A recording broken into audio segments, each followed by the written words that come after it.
हरे कृष्णा। शिव भक्ति सागर में आप सभी भक्तों का स्वागत है। ओम श्री विष्णुवे नमः। ओम उमा महेश्वराय नमः। पूर्णिमा का दिन भगवान नारायण और माता लक्ष्मी को समर्पित होता है। हमारे शास्त्रों में बताया गया है कि सत्यनारायण व्रत कथा का पाठ करने से व्यक्ति को 1000 यज्ञ करने के बराबर पुण्य फल की प्राप्ति होती है।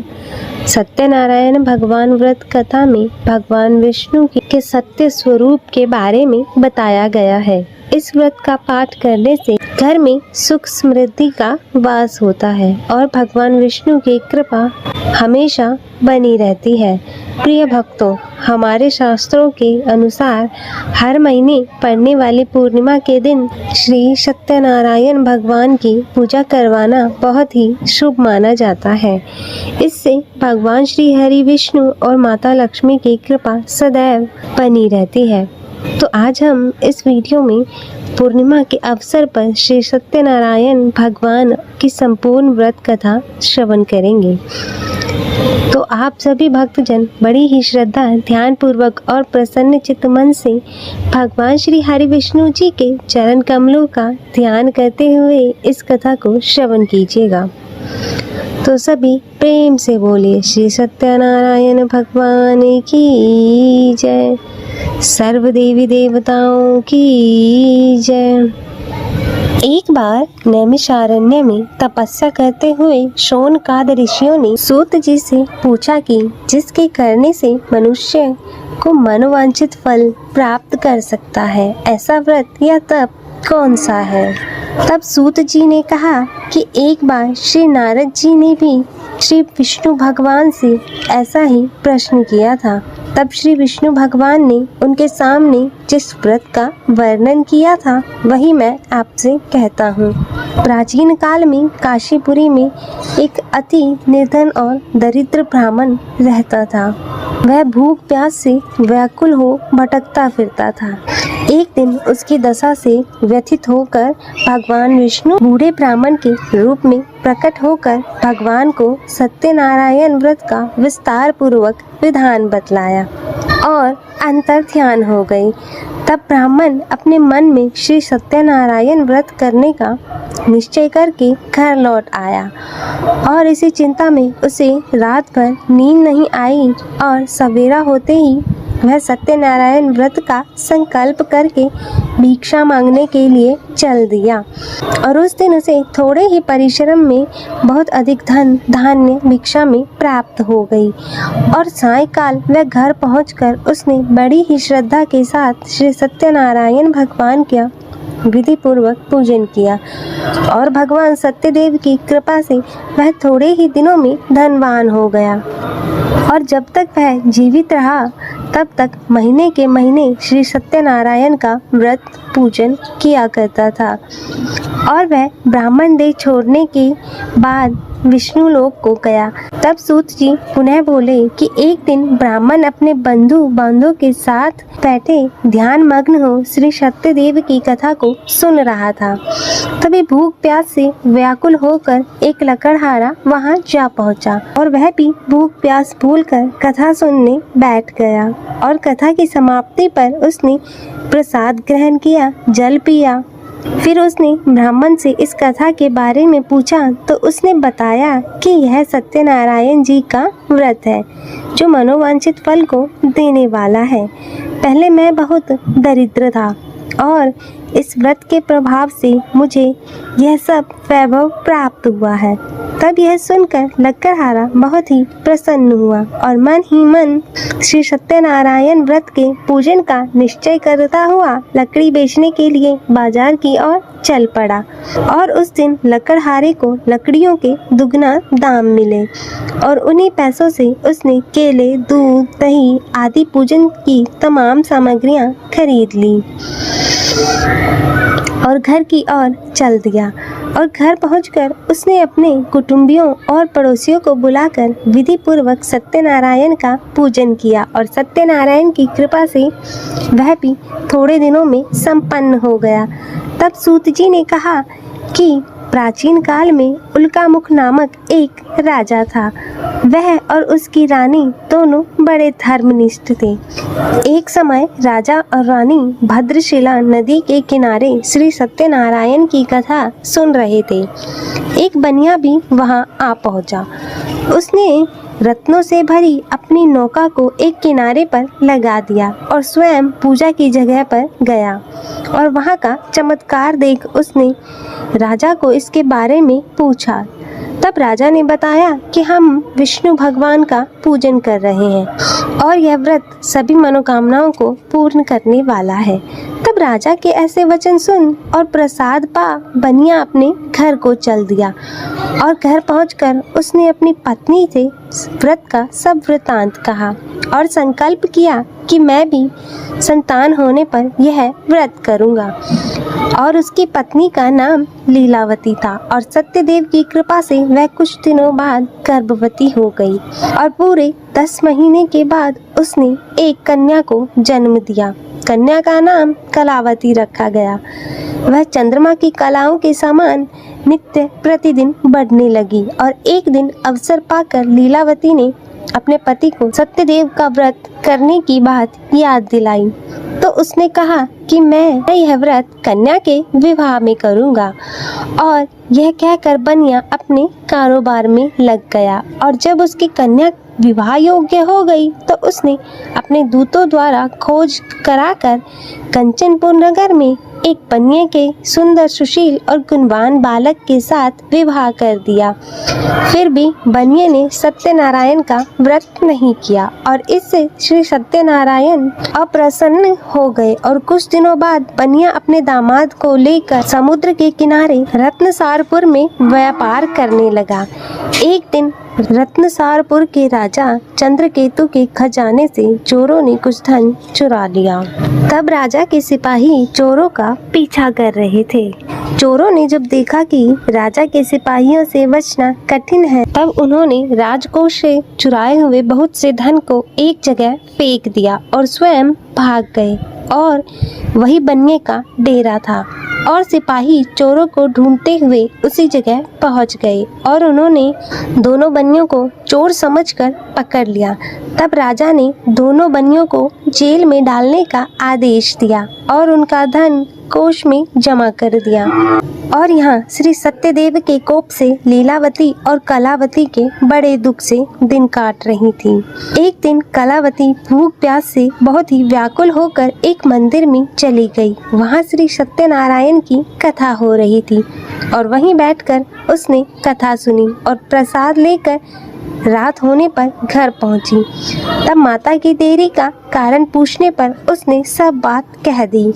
उसकी बात सुनकर लीलावती को अपने पति की भूली बात भी याद आ गई और उसने सत्यदेव का व्रत करने का निश्चय किया और उसने अपने बंधु बांधव को बुलाकर श्रद्धापूर्वक कथा सुनी और विनम्र भाव से प्रार्थना की कि मेरे पति ने संकल्प करके आपका व्रत नहीं करा, उसी से आप अप्रसन्न हुए थे। अब कृपा कर आप उसे क्षमा करें। लीलावती की प्रार्थना से श्री सत्यदेव प्रसन्न हो गए और उसी रात्रि श्री सत्यदेव ने राजा चंद्रकेतु के स्वप्न में दर्शन देकर कहा कि प्रातः काल होते ही दोनों बनियों को जेल से छोड़ दो और उनका सभी धन उन्हें लौटा दो, वरना पुत्र और पौत्र समेत तुम्हारे राज्य का नाश हो जाएगा। इतना कहकर श्री सत्यदेव तो अंतर्ध्यान हो और राजा ने भी सवेरा होते ही दोनों बनियों को मुक्ति का आदेश दिया और साथ ही उनका धन भी उन्हें लौटा दिया और बहुत ही सम्मान पूर्वक उन्हें विदा किया।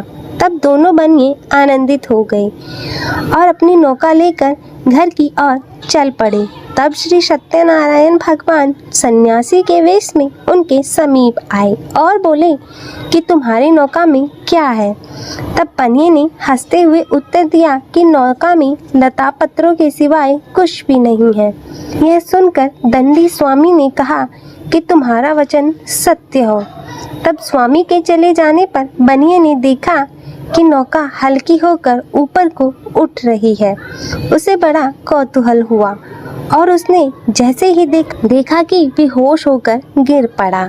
किंतु दामाद ने कहा, इस प्रकार घबराने से काम नहीं चलेगा, यह सभी उन्हीं स्वामी की करामात है, चलकर उनसे प्रार्थना की जाए, फिर से वैसा ही सब हो जाएगा। तब दामाद की बात मानकर बनिया स्वामी के पास पहुंचकर उनके चरणों में गिर पड़ा और बार बार उनसे क्षमा याचना करने लगा और उनकी विनती प्रार्थना से भगवान ने प्रसन्न होकर उन्हें इच्छित वरदान दिया और स्वयं उसी जगह अंतर ध्यान हो गए। तब बनियों ने नाव के पास जाकर देखा तो वह धन रत्नों से परिपूर्ण थी। तब उन्होंने वहीं श्री सत्यदेव का पूजन किया और कथा सुनी। फिर वहीं घर की ओर चल दिए और अपने नगर के समीप पहुंचकर बनिए ने लीलावती के पास अपने आने का समाचार भेजा और लीलावती उस समय श्री सत्यनारायण की कथा सुन रही थी। तब उसने अपनी पुत्री कलावती से कहा कि तुम्हारे पिता और पति आ गए हैं, मैं उनके स्वागत के लिए चलती हूँ। तुम भी प्रसाद लेकर शीघ्र ही नदी के तट पर पहुंच जाना। और कलावती प्रसन्नता के कारण इतनी विमुक्त हो गई कि वह कथा का प्रसाद लेना भी भूल गई और तुरंत ही नदी के तट की ओर दौड़ पड़ी। और वह जो ही नदी के किनारे पर पहुंची त्यों ही उसके पति समेत नौका जल में डूब गई। और यह देखकर बनिया हाहाकार करके छाती पीटने लगा। लीलावती ने भी दामाद के शोक में विलाप करने लगी और कलावती अपने पति की खड़ाऊ लेकर सती होने के लिए तैयार हो गई। तभी आकाशवाणी हुई, हे वणिक, तेरी कन्या सत्यनारायण के प्रसाद का निरादर करके अपने पति से मिलने के लिए आतुर होकर दौड़ी आई थी। यदि वह प्रसाद लेकर फिर आए तो उसका पति जीवित हो उठेगा। और यह सुन कलावती घर की ओर दौड़ पड़ी और श्री सत्यनारायण का प्रसाद लेकर नदी के किनारे आई तो क्या देखती है कि उसके पति समेत नौका जल पर तैर रही है। यह देख बनिया भी प्रसन्न हो गया और अपने घर पहुंच गया। और जब तक वह जीवित रहा तब तक उसने श्री सत्यदेव का व्रत करता रहा तथा श्रद्धा पूर्वक कथा सुनता रहा। इसके पश्चात सूत जी बोले कि एक समय तुंगध्वज राजा शिकार खेलने के लिए वन में गया हुआ था। वहां उसने देखा कि एक बरगद के वृक्ष के नीचे बहुत से गोप ग्वाल इकट्ठे होकर श्री सत्यनारायण की कथा सुन रहे हैं। तब राजा ने ना तो श्री सत्यनारायण को नमस्कार किया और ना ही जन के पास गया। तब गोपगण राजा को देखकर स्वयं प्रसाद लेकर उनके पास गए और प्रसाद को राजा के सामने रख दिया। लेकिन राजा ने प्रसाद की कुछ परवाह नहीं की और महल की ओर चला गया। और राजद्वार पर पहुंचते ही उसे मालूम हुआ कि उसके पुत्र पौत्र और धन संपत्ति सब नष्ट हो गई हैं। तब उसे वन की घटना स्मरण हो आई और उसने विचार किया कि श्री सत्यदेव के प्रसाद का निरादर करने के कारण ही मुझे यह दुख प्राप्त हुआ है। और यह सोचकर राजा पुनः वन में दौड़ पड़ा और सब गोप ग्वालों के साथ मिलकर श्रद्धा और भक्ति के साथ श्री सत्यदेव का पूजन करके प्रसाद ग्रहण किया। इसके बाद वह घर लौट आया तो उसके मृत पुत्र पुत्रादि भी जी उठे और नष्ट हुई संपत्ति जो की त्यों हो गई। तब से राजा जीवन भर समय समय पर श्री सत्यदेव का व्रत पूजन करता रहा। अतः हे सत्यनारायण भगवान जी, इस कथा को कहते सुनते हुंकारा भरते सभी पर अपनी कृपा सदैव बनाए रखना। तो बोलिए श्री सत्यनारायण भगवान की जय। ओम नमो भगवते वासुदेवाय नमः। हरे कृष्णा। श्री शिवाय नमस्तुभ्यं। प्रिय भक्तजनों, आज हम इस वीडियो में भगवान विष्णु की आरती श्रवण करेंगे। तो आइए भक्तजनों शुरू करते हैं भगवान विष्णु की आरती। ओम जय जगदीश हरे, स्वामी जय जगदीश हरे। भक्त जनों के संकट, भक्त जनों के संकट क्षण में दूर करे। स्वामी जय जगदीश हरे। जो ध्यावे फल पावे, दुख बिन से मन का। सुख संपत्ति घर आवे, सुख संपत्ति घर आवे, कष्ट मिटे तन का। ओम जय जगदीश हरे। मात पिता तुम मेरे, शरण गहूँ किसकी। ओ स्वामी शरण गहूँ किसकी। तुम बिन और न दूजा, तुम बिन और न दूजा, आस करूं जिसकी। ओम जय जगदीश हरे। तुम पूरन परमात्मा, तुम अंतर्यामी, पर ब्रह्म परमेश्वर, पर ब्रह्म परमेश्वर, तुम सबके स्वामी।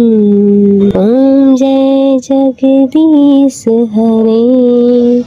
तुम करुणा के सागर, तुम पालन करता। स्वामी तुम पालन करता। मैं मूरख कल कामी, मैं मूरख कल कामी, कृपा करो भरता। ओम जय जगदीश हरे। तुम हो एक अगोचर, सबके प्राणपति। स्वामी सबके प्राणपति। किस विधि मिलूं दयामय, किस विधि मिलूं दयामय, तुमको मैं कुमति। ओम जय जगदीश हरे। दीन बंधु दुख हरता, तुम ठाकुर मेरे। ओ स्वामी तुम ठाकुर मेरे। अपने हाथ उठाओ, अपने हाथ उठाओ, द्वार पड़ा तेरे। ओम जय जगदीश हरे। विषय विकार मिटाओ, पाप हरो देवा। ओ स्वामी पाप हरो देवा। श्रद्धा भक्ति बढ़ाओ, श्रद्धा भक्ति बढ़ाओ, संतन की सेवा। ओम जय जगदीश हरे। मन धन और संपत्ति सब कुछ है तेरा। ओ स्वामी सब कुछ है तेरा। तेरा तुझको अर्पण, तेरा तुझको अर्पण, क्या लागे मेरा। ओम जय जगदीश हरे। जगदीश्वर जी की आरती जो कोई नर गावे। कहत शिवानंद स्वामी, कहत शिवानंद स्वामी, मनवांछित फल पावे। ओम जय जगदीश हरे। ओ स्वामी जय जगदीश हरे। भक्त जनों के संकट, भक्त जनों के संकट क्षण में दूर करे। स्वामी जय जगदीश हरे। हरे कृष्णा। तो प्रिय भक्तगणों, मैं उम्मीद करती हूँ कि आपको यह कथा पसंद आई होगी और वीडियो अच्छी लगी हो तो इसे लाइक करें और ज़्यादा से ज़्यादा शेयर करें और कमेंट में सत्यनारायण भगवान की जय लिखना ना भूलें और चैनल को सब्सक्राइब कर नोटिफिकेशन बेल को ज़रूर ऑन करें। हर हर महादेव। ओम नमः शिवाय।